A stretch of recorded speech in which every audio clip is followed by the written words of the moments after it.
Hello friends, आज हम बात करेंगे क्या हार्ट पेशेंट्स शहद ले सकते हैं। कई लोग हमसे ये क्वेश्चन पूछते हैं कि हार्ट पेशेंट्स शुगर के बदले शहद अगर यूज़ करें तो ये ज़्यादा हेल्दी है, ज़्यादा पौष्टिक है, कैलोरीज भी इतनी नहीं बढ़ेगी, डायबिटीज़ के हिसाब से भी अच्छा है और इसकी कुछ एडिशनल बेनिफिट्स भी हैं। इन्फ्लेमेशन कम करता है, ऑक्सीडेशन कम करता है, तो ये बेनिफिशियल है। तो हम क्या शुगर के बदले शहद लेना चालू कर दें और ये क्या बहुत हेल्दी प्रैक्टिस है, हम कितना भी चाहे शहद ले सकते हैं। आज इस चीज़ को डिस्कस करेंगे कि क्या बेनिफिट्स हैं शुगर के बदले शहद लेने का और इसके क्या नुकसान हैं। टॉपिक पर जाने से पहले जो लोग हमारे चैनल पर नए हैं उन्हें रिक्वेस्ट करूँगा कि चैनल को सब्सक्राइब करें, वीडियोस को लाइक और शेयर करें। सबसे पहले तो देखिए, शुगर जो है वो एक नेचुरल स्वीटनर है। आप अगर शुगर को यूज़ करते हो तो आपका ग्लूकोज लेवल बढ़ता है। इसका हनी का यानी शहद का ग्लाइसेमिक इंडेक्स ये भी बॉडी में शुगर की तरह ग्लूकोज और फ्रक्टोज बनाता है और जब इसको आप लेते हैं तो ये भी आपका शुगर लेवल्स बढ़ाता है, लेकिन रेगुलर चीनी या शुगर से ये कम बढ़ाता है। यानी इसका ग्लाइसेमिक इंडेक्स रेगुलर चीनी के कंपैरिजन में कम है। ग्लाइसेमिक इंडेक्स का बेसिकली मतलब ये है कि कोई भी खाद्य पदार्थ को खाने के बाद ग्लूकोज के कंपैरिजन में शुगर वैल्यूज कितनी बढ़, यानी उसमें ऐसा माना जाता है कि यदि हम ग्लूकोज को खाते हैं तो जो शुगर वैल्यूज बढ़ेगी, मान लीजिए उसको हम 100 मानते हैं, तो उसके कंपैरिजन में चीनी को खाने से कितना बढ़ेगा, शहद को खाने से कितना बढ़ेगा। जिन चीज़ों का अगर वैल्यू 70 से ऊपर आती है उनको ज़्यादा खराब माना जाता है, जिनका 50 से नीचे आता है उनको अच्छा माना जाता है। कि मान लीजिए ग्लूकोज के कंपैरिजन में वो खाली 50% ही शुगर बढ़ा रहे हैं तो अच्छी चीज़ है, अगर 70-75% से ऊपर बढ़ा रहे हैं तो जितना ज़्यादा बढ़ा रहे हैं उतना खराब है। मतलब वो बिल्कुल ही ग्लूकोज के बराबर होगा कि खाया और झट से शुगर वैल्यू बढ़ गई, खाया और बॉडी का ग्लूकोज वैल्यू बढ़ गई। तो उस कंपैरिजन में चीनी ज़्यादा खराब है, शहद उससे थोड़ा अच्छा है। बहुत अच्छा है ऐसा नहीं है, लेकिन वो चीनी के कंपैरिजन में थोड़ा सा अच्छा है, ऐसा पाया गया है। कैलोरी कंटेंट भी जो है शहद का ओवरऑल अच्छा है, बहुत ज़्यादा है, लेकिन शुगर के कंपैरिजन में थोड़ा कम है। तो ओवरऑल आपको ये मान के चलना है कि ये चीनी से थोड़ा सा ही हेल्दी है, बहुत हेल्दी है ऐसा नहीं है। यदि आप इसको भी ज़्यादा मात्रा में खाओगे तो ये भी उतना ही कैलोरी बॉडी में देगा, उतना ही शुगर देगा। हाँ, उतना जल्दी नहीं बढ़ेगा क्योंकि इसका ग्लाइसेमिक इंडेक्स थोड़ा कम है। तो जितना ग्लूकोज को खाने से या जितना चीनी को खाने से आपका शुगर जल्दी बढ़ेगा, जल्दी ड्रॉप होगा, इसमें थोड़ा सा धीरे बढ़ेगा, लेकिन बढ़ेगा ज़रूर। ये भी मीठा है और जितना मिठास आप उसको करने के लिए यूज़ कर रहे हो उतना फाइनली वो ब्लड ग्लूकोज लेवल को बढ़ाएगा, उतना आपको वो कैलोरी भी देगा। इसके अलावा जो है इसका थोड़ा सा कोलेस्ट्रॉल पर भी इफेक्ट जो है, ऐसा बोला जाता है कि वो कंपैरेटिवली शुगर के कंपैरिजन में बेटर है और ये कोलेस्ट्रॉल के टर्म्स में थोड़ा बेनिफिशियल है। हालांकि इसको सपोर्ट करने के लिए कोई बड़ी स्टडी नहीं है जो इस बात को तथ्यपूर्वक या विथ फैक्ट्स या प्रूफ साबित कर सके कि एक जगह उन्होंने शुगर लिया और एक जगह शहद लिया और बाद में कोलेस्ट्रॉल कंपेयर किया तो उन्हें कंफर्म एविडेंस मिला कि शहद उससे बेटर है। ऐसी कोई स्टडी अभी तक तो नहीं पब्लिश हुई है, तो इसलिए माना जाता है कि वो चीनी के कंपैरिजन में थोड़ा बेटर है, लेकिन बहुत बेटर है कोलेस्ट्रॉल के टर्म्स में ऐसा नहीं है। एटलीस्ट डेटा इसको सपोर्ट अभी तक तो नहीं करता है। इसके अलावा शहद में कुछ एंटीऑक्सीडेंट और एंटी इन्फ्लेमेटरी प्रॉपर्टीज होती है, यानी कि शरीर का सूजन को थोड़ा कम करता है। इन्फ्लेमेशन से रिलेटेड बीमारियां जो भी है, जो सूजन से वजह से होती है या बॉडी के अंदर जो फ्री रेडिकल्स होते हैं उनकी वजह से जो भी प्रॉब्लम्स होते हैं, उनके चांसेस को यदि आप शहद ले रहे हैं तो थोड़ा कम करेगा। बॉडी में अलग अलग तरह के इन्फ्लेमेशन की वजह से हार्ट अटैक, लकवे आने का चांस, क्लॉट्स होने का चांस, हड्डियों में सूजन होने का चांस, ये सब चीज़ें बढ़ती है।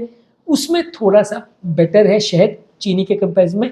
उल्टा चीनी का ये माना जाता है कि वो इन्फ्लेमेशन बढ़ाता है, शहद का थोड़ा कम करता है। तो इस मामले में शहद डेफिनेटली चीनी से थोड़ा स्कोर करता है कि वो थोड़ा बेटर है, लेकिन इस चीज़ को भी थोड़ा ध्यानपूर्वक विचार करना ज़रूरी है क्योंकि ये एक्चुअल में कितना फ़ायदा कर रहा है और हार्ट अटैक के या लकवे के या किसी और बीमारी के चांस को कितना % कम कर रहा है, ऐसी भी कोई डेटा अवेलेबल नहीं है।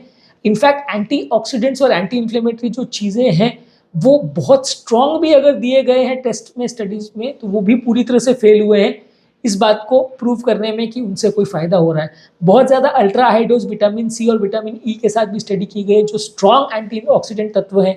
इसके अलावा एंटी इन्फ्लेमेटरी में स्टेरॉइड से लेकर सब ट्राई किया गया है, लेकिन ये सारी ही चीज़ें कभी भी किसी स्टडी में पूर्णतया 100% विथ प्रूफ साबित नहीं कर पाई हैं कि किसी पेशेंट को इससे फ़ायदा होगा और हार्ट अटैक या मृत्यु का चांस या लॉन्ग टर्म प्रॉब्लम होने का चांस या जॉइंट्स के स्वेलिंग का चांस कितना % ड्रॉप हो रहा है। तो ये भी थोड़ा सा हाइपोथेसिस है, यानी कि एक विचार है कि इस तरह से फ़ायदा कर सकता है, जिसके साथ बहुत ज़्यादा सपोर्टिव एविडेंस नहीं है। और जैसा कि मैं अपने बहुत सारे वीडियोज़ में कहता हूँ कि साइंस फैक्ट्स को मानता है, एविडेंस को मानता है, विचारों को नहीं मानता। विचार तो बहुत सारे आ सकते हैं मन में कि ये सही है, वो गलत है, लेकिन फाइनली जो तथ्य जो है रिसर्च द्वारा प्रूव किए जा सकते हैं कि हाँ ऐसा ही है, और हर स्टडी में ये साबित हो गया है कि ये करने से इन्फ्लेमेशन कम होगा, इन्फ्लेमेशन से इतना फ़ायदा होगा, इतने अटैक्स कम होंगे, उसी चीज़ को साइंस आज के डेट में मानता है। जब तक ये साबित नहीं हो पाता तब तक हम किसी भी डेटा को बहुत स्ट्रांगली नहीं मानते कि हाँ ये बात प्रूफ हो गई। तो इस मामले में भी थोड़ा सा डेटा अभी लैकिंग है। कुछ लोगों को इससे थोड़ा एलर्जी हो सकती है। शहद में एक और चीज़ का विशेष ध्यान रखने की ज़रूरत है कि जिस क्वालिटी या जिस सोर्स से आप शहद ले रहे हैं वो सही होना चाहिए, क्योंकि इसमें भी बहुत ज़्यादा मिलावट होती है। बहुत ज़्यादा जगह से लोग एडवर्टाइज तो बहुत करते हैं कि बहुत क्वालिटी और बहुत अच्छा टाइप का शहद है उनका, लेकिन बहुत जगह पे ऐसा देखा गया है कि मिलावटी हो सकता है या होता है। इनफैक्ट कई जगह पे ऐसा होता है कि थोड़ा सा शहद और थोड़ा सा चीनी का पानी मिला के वो लोग बना देते हैं। कुछ तो भी इस तरह की चीज़ें करते हैं, क्योंकि शहद ऑब्वियसली चीनी से कई गुना कॉस्टली होता है, तो लोग इस तरह की मिलावट करते हैं। तो अगर अच्छे सोर्स का आपका प्रोडक्ट है जिसमें ऑथेंटिक आप मान सकते हो, प्रॉबेबली देखिए आप किसी की फैक्ट्री में जाके तो चेक नहीं कर सकते कि भाई तुम्हारे क्वालिटी का शहद अच्छा है कि नहीं है, लेकिन हाँ आप एक इन जनरल मान सकते हो कि अगर अच्छी कंपनी का है तो मे भी चांसेस अच्छे हैं कि वो अच्छा होगा।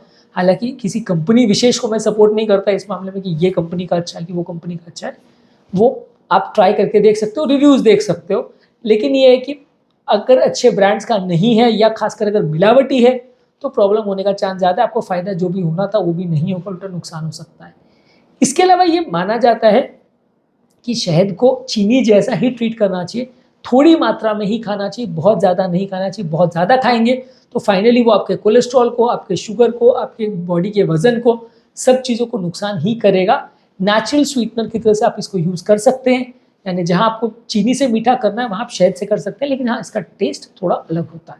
तो वो एक चीज़ थोड़ा डिफरेंट होता है कि कोई चीज़ों में अगर मान लीजिए आपने लस्सी में चीनी डाला या किसी जूस में आपने चीनी डाला और उसी में आपने शहद डाला तो टेस्ट में सिग्निफिकेंट डिफरेंस होता है। कुछ लोगों को अच्छा लगता है, कुछ लोगों को अच्छा नहीं लगता है। कई लोग को शहद का टेस्ट पीना पसंद नहीं आता, that includes me as well. मुझे भी नहीं पसंद आता उसका टेस्ट। अगर किसी चीज़ में मुझे कोई बोलेगा कि चीनी डाल के पियो और शहद डाल के पियो तो मैं तो 100% चीनी को ही प्रेफर करूँगा, भले वो थोड़ा अनहेल्दी हो, क्योंकि मुझे उसका टेस्ट ही नहीं पसंद आता। फाइनली ऐसी चीज़ को पीने का मतलब ही क्या है कि जिसमें आपको टेस्ट ही बिल्कुल डिफरेंट हो जाए। तो ये एक इम्पॉर्टेंट फ्लॉ शहद का हो जाता है कि उसका टेस्ट कई लोग को पसंद नहीं आता। कुछ लोग को ज़्यादा पसंद आता है, वो भी हो सकता है, लेकिन काफ़ी लोग ऐसे हैं जिनको नहीं पसंद आता। शहद के साथ एक और ये चीज़ है कि इसमें थोड़ी कीटाणुनाशक प्रॉपर्टीज़ भी होती है, एंटीबैक्टीरियल प्रॉपर्टीज़ भी होती है। खासकर जो मानुका हनी आता है, मानुका शहद आता है, इसमें थोड़ा सा बेनिफिशियल इफेक्ट्स रहते हैं कि वो बॉडी के कीटाणु को मार सकता है, पर इसके साथ भी कोई बड़ी रिसर्च नहीं है। तो ये भी ऐसा नहीं मैं बोलूँगा कि एंटीबायोटिक्स करके ख़त्म करके आप शहद को पीना चालू कर दो तो कीटाणु सब मर जाएंगे, ऐसा नहीं है। थोड़ा फ़ायदा कर सकता है। इसके अलावा ये थोड़ा बहुत बाकी मेडिसिन के साथ भी इंटरेक्ट कर सकता है, इसलिए बहुत सारी चीज़ों के साथ इसको लेने से पहले आपको थोड़ा सोच विचार करके लेना चाहिए। ज़्यादातर कोशिश ये करना चाहिए कि रॉ या अनप्रोसेस्ड शहद आप लेंगे तो उसका न्यूट्रिफिक वैल्यू या उसका बॉडी का फ़ायदा होने का चांस ज़्यादा होगा उसमें। जहाँ आप प्रोसेस्ड चीज़ें लेते हो तो उसमें फ़ायदा करने वाली चीज़ें काफ़ी हद तक मर जाती हैं।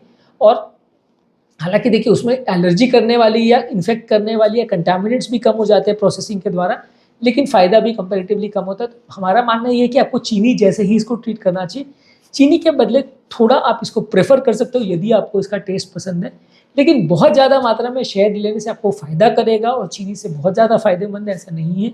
19-20 का फ़र्क है, मेनली ग्लाइसेमिक इंडेक्स के टर्म्स में कि शुगर उतना जल्दी नहीं बढ़ेगा जितना चीनी से बढ़ता है, या कोलेस्ट्रॉल उतना जल्दी नहीं बढ़ेगा जितना चीनी से बढ़ता है। पर ओवरऑल लॉन्ग टर्म में आप इसको लोगे और खासकर अगर आप अनरिस्ट्रिक्टेड मात्रा में लोगे तो फ़ायदा बहुत ज़्यादा नहीं होगा, लॉन्ग टर्म नुकसान ही होगा। तो हमारा वर्डिक्ट ये है कि शहद और चीनी में थोड़ा 19-20 का ही फ़र्क है, बहुत ज़्यादा नहीं है। यदि आप टेस्ट के हिसाब से उसको प्रेफर कर सकते हैं तो लीजिए, पर अदरवाइज बहुत स्ट्रांगली रिकमेंडेड नहीं है कि आप शुगर के बदले या ग्लूकोज के बदले शहद को प्रेफर करेंगे तो बहुत हेल्दी हो जाएगा। उम्मीद करूँगा कि आज के टॉपिक में कुछ नई बातें जानने को मिली होगी। जो लोग हमारे चैनल पर नए हैं उन्हें रिक्वेस्ट करूँगा कि चैनल को सब्सक्राइब करें, वीडियोज़ को लाइक और शेयर करें।